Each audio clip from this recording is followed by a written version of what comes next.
영화나 만화 속에서나 봤던 하늘을 나는 보드처럼 신개념 이동 수단들이 이젠 현실로 다가오고 있습니다.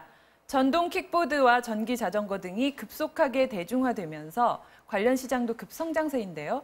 세계적 흐름이 된 이른바 스마트 모빌리티, 이 산업의 현황과 앞으로의 전망, 금요일의 오아시스에서 조명해 보겠습니다.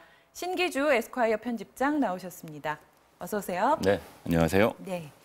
자, 이 스마트 모빌리티, 직역하면 똑똑한 이동수단쯤 될 텐데 네. 좀 쉽게 풀어서 설명해 주시죠. 그러게요. IT 비즈니스의 화두가요. 2000년대에는 커넥션이었어요. 연결하는 것. 우리가 많이 알고 있는 SNS 서비스를 상상하면 되죠. 네. 우리 모두의 사생활, 생활들이 다 연결되어 있습니다. 근데 2010년대 이후부터의 삶은 그러니까 그 핵심은 뭐냐면 모빌리티예요. 모빌리티의 핵심은 이동이죠. 네. 인간이 어디에서 어디로 이동하게 만들어주느냐입니다. 그런데 지금 잠깐 영상으로 보셨지만 전동 휠, 전기 자전거, 전동 킥보드 이런 것들이 흔히 이제 퍼스널 모빌리티 도구라고 합니다. 예. 그러니까 버스나 지하철하고 달리 개인화된 이동 수단이죠. 근데 그 다음에 스마트가 붙게 되면 이거 자체가 공유의 개념이 들어가게 됩니다.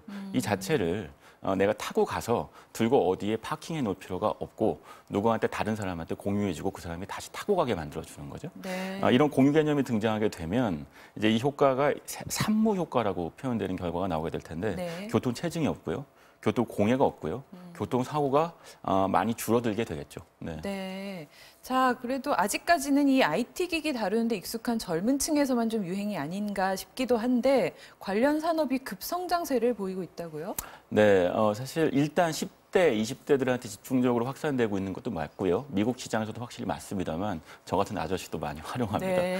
일단 국내 스마트 모빌리티 판매량이요. 2022년까지 29만 대를 전망하고 있는데 이게 한국교통연구원 조사 결과입니다. 네. 일단 2017년까지 8만 대에 육박하고 있고요. 예, 예. 세계 시장 매출도 2015년에 4천억 원 규모였는데 2030년엔 20조 원 이상으로 성장할 거라고 생각되죠.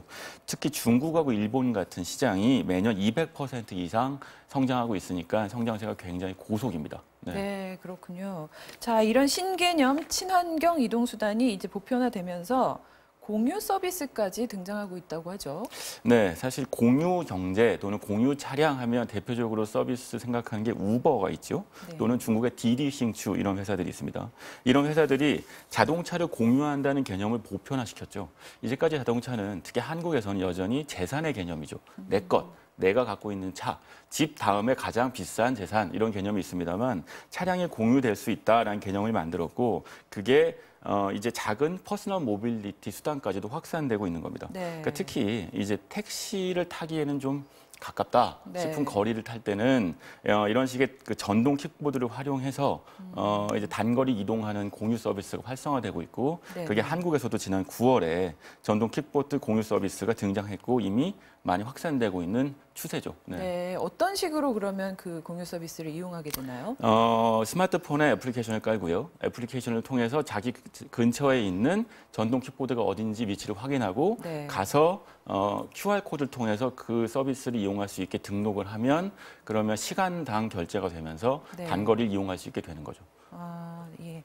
자, 이거를 근데 이 바퀴 달린 스마트폰이다. 뭐 이렇게까지도 표현을 하는데 그렇게까지 표현할 수 있는 건 방금 말씀하신 대로 스마트폰 앱을 이용하기 때문인가요? 그렇죠. 사실은 그러니까 내가 만약에 퍼스널 모빌리티 수단으로 그 전동 킥보드 갖고 있다고 하면 어디 목적지에 도착하면 그 킥보드를 어딘가에 주차해 놔야 되겠죠. 네. 누가 가져갈까 봐 칭칭 철로 감아 놔야 되는 것. 우리가 네네. 흔히 하고 있는 자전거 활용하는 방식인데 이 방식은 내가 원하는 곳에 도착하면 이미 그 앱을 이용해서 이제 이용을 끝내게 되고요. 네. 비용을 결제하고 나면 신용카드로 다른 사람이 그거를 마음대로 자신이 원하는 목적으로 이용할 수 있게 되는 겁니다. 이러면 당연히 이동 수단 자체만 집중할 수 있어서 훨씬 편리하게 되는 거죠. 네. 스마트한 방식이라고 할 수 있습니다. 예. 그래서 이게 환경 문제 민감한 유럽이라든지 미국의 여러 대도시들에서는 이미 보편화된 이동 수단으로 자리 잡고 있다고 하는데 네. 직접 이용을 해보셨다고요? 네, 저도 파리 패션 위크에 갔을 때 파리라는 도시 자체가 패션 위크가 전 도시의 전방에서 열리기 때문에 이동이 굉장히 힘들어요. 네. 반면에 교통체증은 심하고요. 스마트 모빌리티를 활용했을 경우 굉장히 편리하고 쇼장에서 쇼장을 이용할 때 시간이 10분의 1 이하로 단축되는 경험을 해봤습니다. 그때 이용했던 서비스가 라임 서비스고요. 버드 서비스가 있는데 이 두 회사가 둘 다 기업 가치가 2조 원이 넘어가서 네. 일단 이 업계 안에서는 가장 단시간에 1조 원 이상 가치가 올라간 유니콘 기업이 된 기업이다. 이런 평가를 받습니다. 네. 두 서비스가 모두 파리에 진출해 있고요. 유럽 특히에서는 파리나 베를린에서는 라임 서비스가 특히 미국에서는 65개 이상 서비스가 활약되고 있고 네. 버드의 경우에도 미국에서 거의 90개 이상 도시에서 지금 많이 보편화되고 있죠. 그러니까 이런 식의 두 개 서비스들이 활약을 하면서 도심 시내 안에서 단거리 교통수단에서 택시를 확실히 대체하고 있는 듯이 네. 보입니다. 네. 그런데 파리라고 하면은 보통 이제 많이들 떠올리시는 게 자전거를 많이 이용을 하잖아요. 네. 자전거도 그런 식으로 공유 서비스를 이용해서 그 공공 자전거를 이용하기도 하는데, 그럼 이 자전거를 이용할 때와 이 스마트 모빌리티를 이용할 때 차이점은 뭔가요? 일단 직접 타보시면 자전거는 내가 내 힘으로 작동을 해야 되기 때문에 예. 예를 들면 무더운 여름날 같은 경우 출퇴근 수단으로 이용했을 경우에 나중에 땀을 적게 되기도 하겠죠. 하지만 이런 식의 수단의 경우에는 전기 스쿠터로 이동하기 때문에 훨씬 쾌적하고요. 네. 그리고 자전거 자체가 여러 가지 패션 복장을 타기에는 좀 불편한 이동 수단이죠. 예. 경험해 보시면 아시겠지만, 하지만 스마트 모빌리티에서 특히 전동 스쿠터는 서서 탑니다. 여러 가지 패션이어서 사실 버드의 광고를 보면 웨딩 드레스를 입고 결혼식장에 가는 광고를 보여주기도 해요. 네. 그만큼 모든 일상생활에서 편리하게 활용할 수 있다는 얘기를 하고 있는 거죠. 네. 자, 그런데 이게 대중적 이동 수단으로 기능을 하려면 이용 요금도 상당히 중요할 텐데, 그러면 이런 공유 서비스를 이용할 경우 요금은 어느 정도나 되나요? 네, 국내 업체의 경우에는 대표적 업체가 지금 제시한 서비스는 5분에 1,000원이고요. 네. 그리고 추가 1분에 100원 정도입니다. 10분 타면 1,500원 정도 내게 되고, 지금은 지난 9월부터 시작했는데 일단 시범 서비스를 많이 하고 있어서 하루에 한 번 10분은 무료 서비스도 이용할 수 있어요. 하지만 3월부터는 아마 지금 현재 서울 시내 안에서 350대 정도가 운영하고 있다고 하는데 10,000대 이상으로 증가시킬 예정이라고 하고요. 그러면 우리가 훨씬 더 많은 곳에서 보편적으로 볼 수 있게 되겠죠.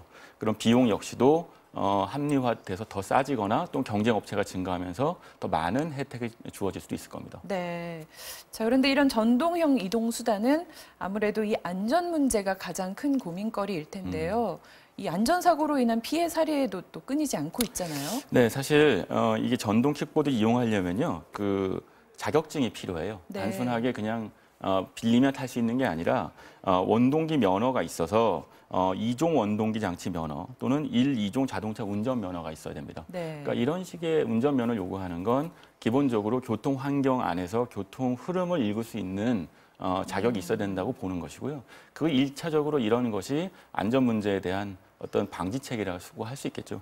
두 번째는 이제 안전복 착용을 의무화하고 있는 지점도 있고, 네. 이런 것들 때문에 아직까지는 큰 사고는 없었습니다. 하지만 대수가 10,000대 이상, 한 개 업체가 10,000대 이상 늘어나는 거거든요. 그리고 네. 경쟁 업체가 4개 이상 늘어나게 되면 안전 문제에 관련돼서 나름의 새로운 룰을 만드는 게 필요할 거고, 그게 서울시 당국과 정부의 숙제가 되겠죠. 한 가지 분명한 건 택시 요금이 인상된다고 하잖아요. 네네. 택시 요금이 16일부터 3,000원에서 3,800원으로 인상된다고 하는데, 아까 말씀드린 것처럼 10분에 1,500원이고요. 동일한 구에서는 아마 거의 필요한 단거리는 다 이동할 수 있다고 보면 택시하고의 경쟁도 예상해 볼 수 있겠습니다. 네. 자, 이 대표적인 친환경 탈 것인 이 전기차의 국내 보급도 지금 급속히 늘고 있는 추세죠? 네, 전기차가 빠르게 늘고 있는데요. 환경부의 경우에 따르면 2018년 지난해에 32,000대를 보급했다고 하는데요. 그게 지난 7년 동안 2011년부터 17년까지의 보급배보다 1.2배 가까이 되는 양입니다. 그러니까 굉장히 기하급수적으로 전기차 보급 대수가 늘어나고 있다고 할 수 있겠고요. 실제로 전기차의 보급 대수 기준으로 보면 세계 5위까지도 한국이 늘어날 것이라고 예상되고 있거든요. 네네. 이대로가 되면 2022년에는 100만 대 얘기도 하고 있으니까 예. 전기차가 더 이상 새로운 신선한 볼거리가 아니게 되겠죠. 네. 자, 그런데 이 전기차나 전동 킥보드의 경우에 이 충전을 위한 인프라 구축이 상당히 중요한데 이 부분은 네. 좀 어떻게 되고 있습니까? 네, 사실 전기차 이용하시는 분들이 가장 불편하게 생각하시는 부분이 충전 인프라가 충분치 않아서 밖으로 운전하고 나갔을 때 혹시 중간에 차가 쓸까 봐 걱정된다 그렇죠. 이런 얘기도 하시고요. 또 하나는 충전 시간이 제법 오래 걸려요. 완충을 하게 되면 2~3시간 이상 걸리고요. 급속 충전하면 20분 정도거든요. 이렇기 때문에 충전 속도에 대한 불편은 앞으로 개선돼야 될 부분인데 이것 때문에 사실은 수소 전기차 얘기가 나옵니다. 네. 수소 전기차는 수소를 산소의 결합을 통한 전기를 만들어내는 형태로 나아가는 자동차고요. 이 수소전기차의 충전 속도는 5분 이하거든요. 그러니까 네. 수소전기차와 전기차가 앞으로 이런 식의 스마트 모빌리티의 자동차 시장을 견인하는 두 가지 이 파워트레인 엔진이 되지 않을까 싶습니다. 예. 자, 이 국내에서는 카카오 카풀 논란이 크게 일었었는데 이 교통수단의 새로운 흐름 이야기할 때 차량 공유 서비스는 빼놓을 수 없는 전 세계적인 흐름이죠. 전 세계적인 흐름인데요. 한국만 예외입니다. 네, 한국은 요즘 차량 공유 서비스의 무덤이다. 이런 얘기가 들릴 정도로 차량 공유 서비스를 확장하고 런칭하고 또는 시장에서 소비자들과 만나기가 굉장히 어려운 시장이 되어 있는데 예를 들면 우버가 전 세계적으로 가장 유명한 차량 공유 서비스 업체지만 한국에 진출했다가 결국 한국 사업을 접었죠. 그렇죠. 그리고 차차라고 하는 대표적인 차량 공유 서비스 업체가 있었으나 역시 규제 문제로 서비스를 잠정 중단했습니다. 그러니까 차량 공유 서비스는 전 세계적인 화두이긴 합니다만 한국 내에서는 쉽지 않은 비즈니스로 통합니다. 네. 예, 그 업계분들 말씀을 들어보면은 상당히 규제 부분에 대한 말씀도 좀 많이 하시는 것 같아요. 네, 사실 모빌리티 사업하시는 분들 말씀 만나보면 제가 가장 인상 깊게 들었던 얘기는 그 차량 운송 서비스 관련돼서 여객 운수 사업법이 있습니다. 네네. 이게 사실 5조 한까지 가까이 되는 법인데 이 법을 모두 외우고 있다는 얘기를 하시더라고요. 그만큼 비즈니스를 하기 위해서 시장을 공부하기보다 먼저 법을 먼저 공부해야 한다는 것. 이게 한국의 모빌리티 사업이 어렵다는 하나의 방증이고요. 네. 또 하나는 이런 비즈니스를 잘하기 위해서는 정부의 어떤 규제 완화 그리고 혁신의 속도에서 일어나는 파괴의 부작용을 조절하는 실력이 필요한데 한국 정부한테 그런 것들을 기대하기가 좀 어렵지 않느냐 이런 식의 약간 비관론적인 얘기들도 많이 듣고 있습니다. 네.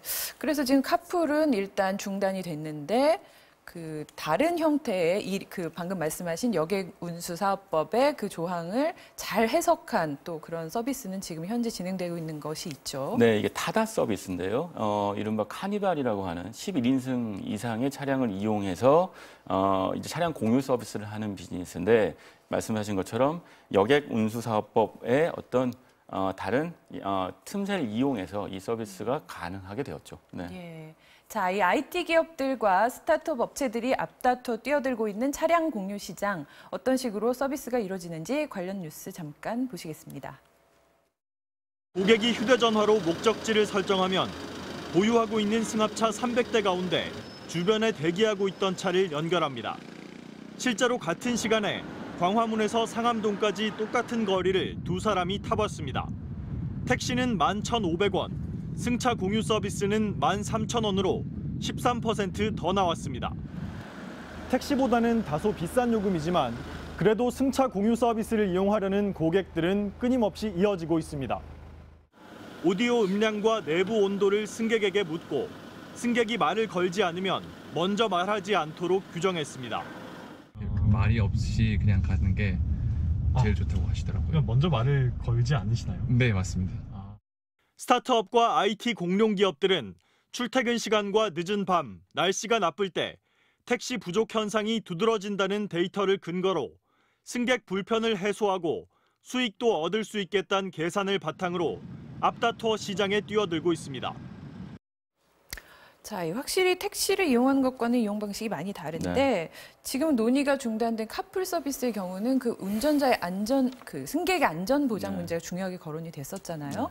이 서비스는 괜찮은 걸까요? 네, 사실 안전 문제를 특히 많이 신경 쓰고요. 사실 아시다시피 택시 서비스 이용할 때 그런 안전 문제 때문에 신경을 많이 쓰는 승객도 꽤 있습니다. 네네. 그거를 감안해서 이 밴을 이용할 때 이동 경로를 앱으로 실시간 확인할 수 있게 해줬고요. 네. 그리고 이용자 위치를 가족들이 앱으로 확인할 수 있게 만들어줬습니다. 네. 그리고 그 특히 안에서 말을 걸지 않는다거나 또는 불필요한 어떤 대화가 없음으로 해서 훨씬 쾌적하고 안전하다는 느낌을 받게 되죠. 네. 이런 것들 때문에 특히 여성 사용자들의 만족도가 몹시 높다고 하고요. 네. 재탑승률이 85%에 달한다고 합니다. 예. 이거 보면 시장이 무엇을 원하는지를 정확하게 알 수 있어요. 택시 서비스나 운송 서비스 사업자들한테.